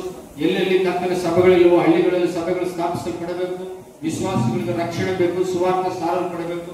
ಎಲ್ಲಾ ಕರ್ತನೆ ನಮ್ಮ ಪ್ರಪಂಚದಲ್ಲಿ ಯಾವ ಮೂಲೆಯಲ್ಲಿ ಕರ್ತನೆ ಸ್ವಾಮಿ ಕ್ರೈಸ್ತ ಹಿಂಸೆ ಒಳಗಾಗ್ತಿದ್ದವರೆಲ್ಲರಿಗೂ ಕರ್ತನೆ ಸಮಾಧಾನ ಕೊಟ್ಟು ಕಾಪಾಡುವುದಾಗಿ ಪ್ರಾರ್ಥಿಸುತ್ತೇನೆ. ದೇವ ಕರ್ತನೆ ಮತ್ತು ಭಯಂಕರವಾದಂತಹ ಉಗ್ರವಾದಿಗಳಿದ್ದಾರೆ ಸ್ವಾಮಿ. ಬೇರೆ ಬೇರೆ ನಿನಗೆ ವಿರೋಧವಾಗಿರುವಂತವರು ಕರ್ತನೆ ಸೇವೆಗೆ ವಿರೋಧವಾಗಿರುವಂತವರು ನಮ್ಮ ಮಾರು ಮನಸ್ಸು ಕೊಟ್ಟು ರಕ್ಷಣೆ ದಯಪಾಲಿಸುವುದಾಗಿ ಪ್ರಾರ್ಥಿಸುತ್ತೇವೆ. ಪ್ರತಿ ಹಳ್ಳಿಗಳಲ್ಲಿ ಜಾತಿ ಭೇದ ಇಲ್ಲದಂತೆ ಎಲ್ಲರೂ ಕರ್ತನೆ ವಿಶ್ವಾಸದಲ್ಲಿ ರಕ್ಷಣೆ ಮುಂದೆ ಸಾಗುವಂತೆ ಯೇಸು ದೇವರು ಎಂದು ತಿಳಿಯುವಂತೆ ಕರ್ತನೆ ಕಾರ್ಯ ಮಾಡಪ್ಪ. ಮತ್ತು ಕರ್ತನೆ ಹೊಸದಾಗಿ ಮತ್ತು ಬಂದಂತ ಎಲ್ಲರನ್ನು ನೀನು ಅಭಿಷೇಕಿಸಿ ಆಶೀರ್ವದಿಸು. ಕರ್ತನೆ ಪ್ರತಿಯೊಬ್ಬರು ಕರ್ತನೆ ದೇವರ ನಿನ್ನ ಆತ್ಮದ ಶಕ್ತಿ ಹೊಂದಿದ ಅವರ ಮುಂದೆ ಸಾಗುವಂತೆ ಕೃಪೆ ಮಾಡು. ಎಲ್ಲಾ ಸೇವಕರ ಪತ್ನಿ, ಅವರ ಕುಟುಂಬ, ಅವರ ಮಕ್ಕಳನ್ನು ನೀನು ಆಶೀರ್ವದಿಸಿ ಕಾಪಾಡು. ಮತ್ತು ದೇವರೇ ಬಂದಂತ ದೈವ ಸೇವಕರನ್ನ ಕರ್ತನೆ ಬ್ರದರ್ ಪ್ರಸಾದ್ ಅವರನ್ನು ಮತ್ತು ಅವರ ಕುಟುಂಬ, ಅವರಿಗಿರುವ ಮಕ್ಕಳು ಮತ್ತು ಚಿಕ್ಕ ಮಗನು ಒಂದು ವಿವಾಹ, ಎಜುಕೇಶನ್ ಎಲ್ಲ ಅವರ ಸೇವೆಯನ್ನು ಆಶೀರ್ವಾದ ಮಾಡಿ ಕರ್ತನೆ ಅವರು ಯಾವ ಹಳ್ಳಿಗೆ ಹೋಗಲಿ, ಯಾವ ಸಿಟಿಗೆ ಹೋಗಲಿ, ಯಾವ ದೇಶಕ್ಕೆ ಹೋಗಲಿ ನಿನ್ನ ಸೇವೆಯಲ್ಲಿ ಉಪಯೋಗಿಸಲ್ಪಟ್ಟು ಅನೇಕರಿಗೆ ರಕ್ಷಣೆ ಮಾಡಿ ಬರುವಂತ ವಾಕ್ಯಗಳು ಬೋಧಿಸಿ ಕರ್ತನೆ ಸ್ವಸ್ಥತೆ ಬಿಡುಗಡೆ ಅವರಿಂದ ಆಗುವಂತೆ ನೀವು ಇಲ್ಲಿ ಹೆಚ್ಚಾಗಿ ಅವರನ್ನು ಕರ್ತನೆ ಮೂಲೆ ಉಪಯೋಗಿಸಿರಿ. ಬೇರೆ ಕಡೆ ಎಲ್ಲ ಕರ್ತನೆ ಅನೇಕರ ಮುಖಾಂತರ ರಕ್ಷಣೆ ಬರುವಂತೆ ಮಾಡಿಸುವ. ಅವ್ರ ಜೊತೆ ಬಂದಂತ ಪ್ರಿಯ ಇಬ್ಬರು ಸಹೋದರರಿಗಾಗಿ ಪ್ರಾರ್ಥಿಸ್ತೇನಪ್ಪ. ರಾತ್ರಿ ಡ್ರೈವಿಂಗ್ ಅಲ್ಲಿ ಎಷ್ಟೋ ಪ್ರಯಾಸಪಟ್ಟು ಇಬ್ಬರು ಬಂದಿದ್ದಾರಪ್ಪ. ಮತ್ತು ಅವರನ್ನು ಬಿಟ್ಟು ಬಂದಂತ ಕುಟುಂಬ, ಅವರ ಸೇವೆ ಅವರೆಲ್ಲ ನೀನು ಆಶೀರ್ವದಿಸು ಸ್ವಾಮಿ, ಸಹಾಯ ಮಾಡು. ಹೀಗೆ ಕರ್ತನೆ ಮತ್ತೆ ನಿನ್ನ ಚಿತ್ತವಾದವರು ಈ ದಿನ ಮತ್ತೆ ಬೆಂಗಳೂರು ಪ್ರಯಾಣ ಹೋಗುವಾಗ ದೇವ ನಿನ್ನ ಕೃಪೆ ಕಟಾಕ್ಷಿಬಿಟ್ಟು ಹಿಂಬಲವಾಗಿ ದೇವರಿನ ದೇವದೂತರು ಇಟ್ಟು ಅವರು ಕರ್ತನೆ ಸೇರಬೇಕಾದ ಅವರ ಮನೆಗೆ ಸ್ವಾಮಿ ಕ್ಷೇಮಕರಾಗಿ ಎಲ್ಲರೂ ಮೂವರನ್ನು ಸೇರಿಸಬೇಕೆಂದು ಪ್ರಾರ್ಥಿಸ್ತೇನೆ. ಸಹಾಯ ಮಾಡು. ಅವ್ರಿಗೆ ಏನೇನು ಅವಶ್ಯಕತೆಗಳಿಗೋ ಅವರ ಸೇವೆ ಒದಗಿಸಿಕೊಡುವುದಾಗಿ ಪ್ರಾರ್ಥಿಸ್ತೇನೆ. ಮತ್ತು ದೇವರೇ ಇಲ್ಲಿ ಬಂದಂತ ಎಲ್ಲರೂ ಚಿಕ್ಕವರು, ಯವನಸ್ಥರು, ಚಿಕ್ಕ ಮಕ್ಕಳು, ವೃದ್ಧಾಪ್ಯದಲ್ಲಿರುವಂತರು, ಅನಾರೋಗ್ಯದಲ್ಲಿರುವಂತರು, ಬಲಹೀನರು, ದೇವ ಬಿದ್ದು ಹೋದಂತರು, ಸೋತು ಹೋದಂತವರು, ದೇವ ಕರ್ತನೆ ಆರ್ಥಿಕ ಇಬ್ಬಂದಿ, ಸಾಲ ಸಮಸ್ಯೆಗಳಿರುವಂತ ಎಲ್ಲರನ್ನು ಕರ್ತನೆ ಕಾಗಿ ನಡೆಸಿ ಆತ್ಮಿಕವರು ಬಲಪಟ್ಟು ನಿನ್ನಿಂದ ಆಶೀರ್ವಾದ ಹೊಂದಿ ಜೀವಿಸುವಂತ ಸಹಾಯ ಮಾಡು. ಅತಿ ಮುಖ್ಯವಾಗಿ ಇಲ್ಲಿವರೆಗೂ ಆತ್ಮ ಸಂಬಂಧವಾಗಿ ಎಷ್ಟೋ ಕರ್ತನೆ ಬಲಪಡಿಸದಕ್ಕಾಗಿ ಸ್ತೋತ್ರ. ಆ ಶರೀರ ಸಂಬಂಧವಾಗಿ ಕೊಟ್ಟಾಲ ಪಲ್ಯ ದೇವವನ್ನು ಪ್ರಾರ್ಥನಾ ಮಂದಿರ ಮಕ್ಕಳು ಅಷ್ಟು ದೂರದಿಂದ ಬಂದು ದೇವ ಬಂದಂತ ಎಲ್ಲ ಭಕ್ತಾದಿಗಳಿಗೆ ದೇವ ಎಷ್ಟು ಒಳ್ಳೆಯ ಆಹಾರವನ್ನು ಮಾಡಿದ್ದಾರೆ. ಅದು ಪರಿಶುದ್ಧಪಡಿಸಿರಿ, ಪವಿತ್ರಪಡಿಸಿರಿ. ಆಹಾರದಿಂದ ಕಲ್ಮಶ ತೆಗೆದುಹಾಕ್ರಿ. ದೇವ ಆಹಾರವನ್ನು ತಿನ್ನುವಂತ ಭಕ್ತಾದಿಗಳಿಗೆ ಬಂದಿರುವಂತ ಪ್ರತಿಯೊಬ್ಬರು ಆಶೀರ್ವಾದ ಹೊಂದಿ ಹೋಗುವ ಹಾಗೆ ಸಹಾಯ ಮಾಡಿ ಕೃಪೆ ತೋರಿಸಿ. ಮಾಡಿದಂತ ಹಸ್ತಗಳನ್ನು ಕೊಟ್ಟಾಲ ಪಲ್ಲೆ ಪ್ರತಿಯೊಬ್ಬರನ್ನು ಆಶೀರ್ವದಿಸಿ. ಅವರ ಪಾಸ್ಟರ್ ರಾಬರ್ಟ್ ಮತ್ತು ಕರ್ತನೆ ಆಶೀರ್ವಾದ ಮಗಾಗಿ ಜಕ್ಕಯ್ಯ ಕರ್ತನೆ ಅವರ ಹೆಂಡತಿ ಮತ್ತು ಅಷ್ಟೇ ಅಲ್ಲ ಎಲ್ಲ ವಿಶ್ವಾಸಿಗಳು ಮತ್ತು ಕರ್ತನೆ ಪ್ರತಿಯೊಬ್ಬರು ಹೆಸರಾಗಿ ಮತ್ತೆ ಅವರು ಎಷ್ಟು ಖರ್ಚಾಗಿದೆ ಅದಕ್ಕೆ 100ರಷ್ಟು ದಯಪಾಲಿಸು. ಕಾಣಿಕೆ ಕೊಟ್ಟವರು 100ರಷ್ಟು ಆಶೀರ್ವದಿಸು. ಮಹಿಮೆ ಎಲ್ಲರೂ ನಿಂತಾಗಲಿ. ಕಗ್ಗಲ್ನಲ್ಲಿ ಕರ್ತನೆ ನಿನ್ನೆ ಇವತ್ತು ದೇವ ನೀರಿನ ವಿಷಯದಲ್ಲಿ, ಕ್ಲೀನಿಂಗ್ ವಿಷಯದಲ್ಲಿ ದೇವ ಮತ್ತು ಯಾರು ಯಥಾರ್ಥವಾಗಿ ಬಂದು ದೇವ ಕರ್ತನೆ ಇಲ್ಲಿ ನಿನ್ನೆಯಿಂದ ಕೆಲಸ ಮಾಡಿದ್ದವರು, ಎಷ್ಟು ಗಂಟೆ ಮಾಡಿದ್ರು, ಎಷ್ಟೊತ್ತು ಮಾಡಿದ್ರು, ಏನೋ ಅಲ್ಲಿ ಬಂದು ಓದಂತವ್ರಲ್ಲ, ಕಷ್ಟಪಟ್ಟು ಕೆಲಸ ಮಾಡಿದಂತವ್ರು ಯಾರಿದ್ದಾರೆ ಅವರನ್ನು, ಅವರ ಮಕ್ಕಳು, ಅವರ ಕುಟುಂಬ ಅಭಿಷೇಕಿಸಿ ಆಶೀರ್ವದಿಸಿ. ಯಾಕಂದ್ರೆ ಕರ್ತನಲ್ಲಿ ಪಡುವ ಪ್ರಯಾಸ ವ್ಯರ್ಥ ಆಗುವುದಿಲ್ಲ ಎಂದು ಹೇಳಿದ್ದೀರಿ. ಹಾಗಾಗಿ ಯಾರು ಕರ್ತನೆ ಇದು ನಮ್ಮ ಸಭೆ, ನಮ್ಮ ಕೆಲಸ, ನಮ್ಮ ಕತ್ತಲು ನಾವು ಅಂತ ಹೇಳ್ಬೇಕು. ಲಿಂಗದಲ್ಲಿ ಕರ್ತನೆ ಎಲ್ಲರೂ ಕರ್ತನೆ ಇದಕ್ಕಾಗಿ ಪ್ರಯಾಸ ಪಟ್ಟಿದ್ರೆ ಯಾರಾದ್ರೂ ಅವರನ್ನು ಜ್ಞಾಪಕ ಮಾಡ್ತಾರೆ. ಎಲ್ಲ ಮಹಿಮೆ ಉಂಟಾಗ ಕ್ಯಾಮ್ರಾಗಾಗಿ ಪ್ರಾರ್ಥಿಸ್ತೇನೆ, ಫೋಟೋದವರಿಗೆ ಪ್ರಾರ್ಥಿಸ್ತೇನೆ. ಅವರು ಸಹ ಎಷ್ಟೋ ಪ್ರಯಾಸ ಪಟ್ಟಿದ್ರೆ ಕೃಪೆ ತೋರಿಸಿ ಮಹಿಮೆ ಗಣತಿ ಉಂಟಾಗಲೆಂದು ಈ ಲೋಕಕ್ಕೆ ಅತಿ ಬೇಗನೆ ಬರುವ ಯೇಸು ಕ್ರಿಸ್ತನ ಹೆಸರಿನಲ್ಲಿ ಪ್ರಾರ್ಥನೆ ಮಾಡಿ ಬೇಡಿ ಹೊಂದಿದ್ದೇವೆ ಕರ್ತನೆ. ಎಲ್ಲರೂ ಸೇರಿ ನನ್ನ ಮನೆಗೆ ಯೆಹೋವನ ಕೊಂಡಾಡು, ನನ್ನ ಸನ್ನಿಧಿಯಲ್ಲಿ ಪವಿತ್ರ ನಾಮವನ್ನು ಕೀರ್ತಿಸಿರಿ. ನನ್ನ ಮನೆಗೆ ಯೆಹೋವನ ಕೊಂಡಾಡು, ಆತನು ಮಾಡಿದ ಉಪಕಾರಗಳನ್ನು ಮರೆಯಬೇಡ. ಆಮೆನ್.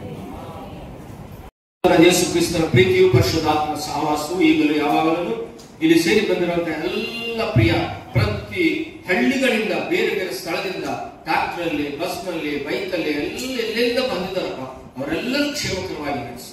ತಂದೆ ಕುಮಾರ ಪರಿಶುದ್ಧಾತ್ಮ ನಾಮದಲ್ಲಿ ಅಭಿಷೇಕಿಸು. ಆಮೇಲೆ ಆಮೇಲೆ ಮಹೇಶ್ ಮಹಾರಾಜ್ ಕಿ